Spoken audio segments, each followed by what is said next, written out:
YouTube, what's going on, y'all? It is I, TevinElChopo. Friends call me Chop, and I'm back with another review. This time, we're talking about Pusha-T's latest album. It's Almost Dry. Pusha-T is a Virginia rapper, songwriter, lyricist, one half of the group Clips, and he's back with a new album. First album since Daytona in 2018. Now, that album had a lot of credit for the whole Drake beef that he had in 2018. It was a whole thing, a whole debacle that Pusha T seems to be very much past, unlike Drake sending shots on Jack Harlow songs. But that's another topic for another day. So yeah, coming into this album, I was definitely excited. You know, Pusha T is pretty consistent in terms of the types of music that he makes.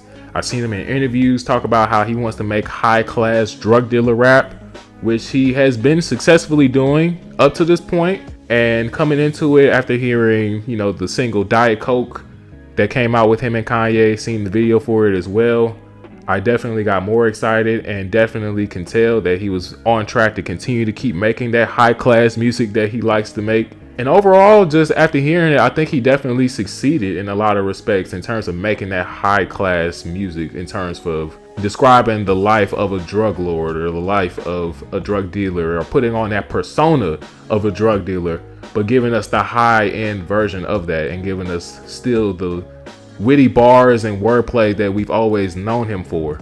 So the album starts off with Brambleton, where Pusha T essentially talks about a relationship that he had with his former manager. A lot of bars about loyalty, a lot of bars about just what he was doing in his past and how it really was his past. And just speaking on a Vlad TV interview that his manager had. Personally, I've never seen the interview, but just speaking on just how that relationship faltered in a lot of respects. I think Pusha does a great job of starting the album with this song.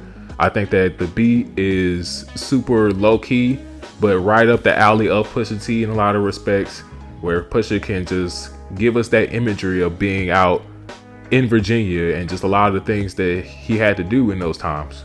Then we go into the next song, Let the Smokers Shine the Coops, with a super dope, super high energy beat by Pharrell Williams. Pusha comes in and does his usual things of just drug dealing rap. Essentially the song being about letting the smokers shine the coops, just having money like that you can have fiends washing your cars and just all types of luxury, drug dealing, just debauchery. I really enjoyed it. It's a good song. I like it. Dreaming of the Past featuring Kanye, with also beat by Kanye, is another dope addition. The sample is super soulful. Pusha T comes in with his just witty wordplay and bars, and Kanye comes in with a few bars at the very end of the track as well. I think that their combination is definitely enjoyed, especially on this production. It's very much needed and very much interesting.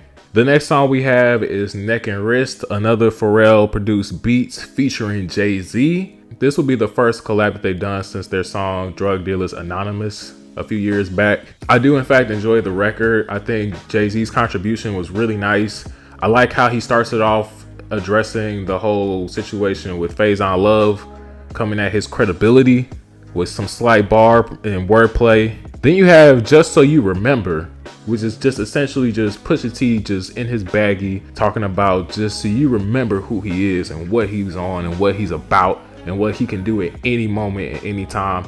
Definitely wearing that superhero drug dealer persona on his back, almost to the extent of parody, but it works out super well for him on this record. Then of course we have the song Diet Coke, which is the lead single for the album. I already heard it before the album even came out. I already loved it, really enjoyed the beat, really enjoyed the Fat Joe samples throughout the beginning and throughout the instrumental as well. Coincides with a lot of the things that Pusha T is always addressing in his music, with the high-end drug dealer rhetoric, things of that nature. Then we have Rock and Roll featuring Kanye and Kid Cudi. I think this song is fine overall. I find it a little underwhelming, especially considering how this is supposed to be our final collaboration between Kid Cudi and Kanye. But the song is fine in its own right. It's very listenable. Pusha T does his thing. Kanye is around. Cudi kind of phones it in a little bit, but overall, I still like the record for what it is. Then it's Call My Bluff, which is another personal favorite of mine. Pusha T just comes in with the super nonchalant flow, just talking about how if you don't believe me, hey, just call my bluff on just whatever you don't think I am. in a lot of respects. Just super works, like I said, for the persona that he's putting on throughout the entire record. The nonchalantness of his voice throughout the entire record just gives the entire song a different type of life and a different type of energy that really is almost scary in a lot of respects. Or maybe not even scary, but so much, I guess, just like almost like on some horror movie type stuff. Like when you see Jason Voorhees or somebody just casually walking you down, he doesn't necessarily try to run or exert too much energy. And that's where Pusha T is kind of coming from. He doesn't exert too much energy in terms of just how he's rapping, but a lot of things that he's saying is still very much willing and crazy, if any of that makes sense at all. Then there's Scrape It Off with Don Toliver and Lil Uzi Vert. This is arguably my least favorite record on the album. I think that it feels too much like a radio-friendly track. Everybody's contributions were fine. I don't really know how I feel about Lil Uzi's feature on here. It's okay at best, but Pusha and Don Toliver definitely do their thing in their own rights. But this is definitely my most skipped song on the album for me personally. Then we have Hear Me Clearly with Nigo. I also heard this on Nigo's project that also came out relatively recently as well. It's a fine song. It definitely has a lot of the intensity that the album has been going for up to this point. Pusha T comes in and does his usual thing. Nigo is just kind of there. I don't know what Nigo does on the song, to be honest. He's credited, but I didn't hear any contributions that I could tell. Open Air is another good song. Nothing too much to write home about. A nice Pharrell beat. Pusha comes in, does his thing, handles his business as usual. And then the album ends with I Pray For You, which is arguably one of my favorite songs on the record, if not one of my favorites to come out this year. Just off the strength of its feature of Pusha T's brother, No Malice, which will be the first time they've come together since,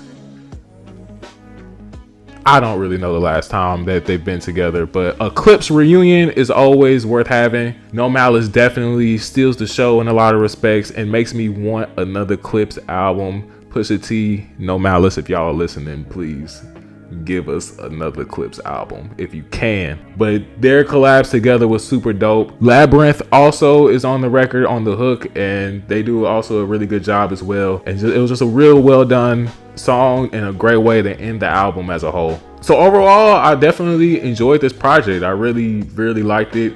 I would say I liked it as much as I liked Daytona. I think Daytona was a little bit more, it was a little bit more cohesive on the production side because Kanye did every beat, but I think that this album, it's almost dry, is more cohesive in terms of the themes and the tropes that Pusha T is going for in his music.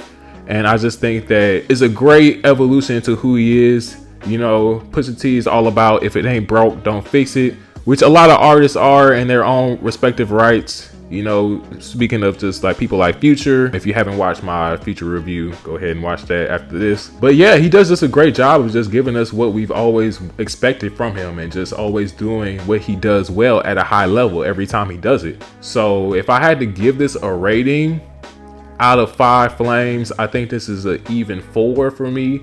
I definitely enjoy it. If you are a fan of Pusha T, if you are a fan of hip hop, I'd say definitely give it a shot. It's definitely worth a listen, worth at least a couple listens to formulate your own opinion. But I really like this record. I've really been coming back to it a lot, and it's really been sitting in my rotation for a while now. But hey, what did you think of this album? Did you like it, dislike it, somewhere in between? Just let me know in the comments below. Don't forget to subscribe to the channel for more content like this. Don't forget to like this video up if you liked the video. If you made it this far, go ahead and like the video. Come on now. And hit the bell notification as well so you be notified every time we drop videos onto the channel. Again, my name is TevinElChopo, and I'll catch y'all next time. Peace out.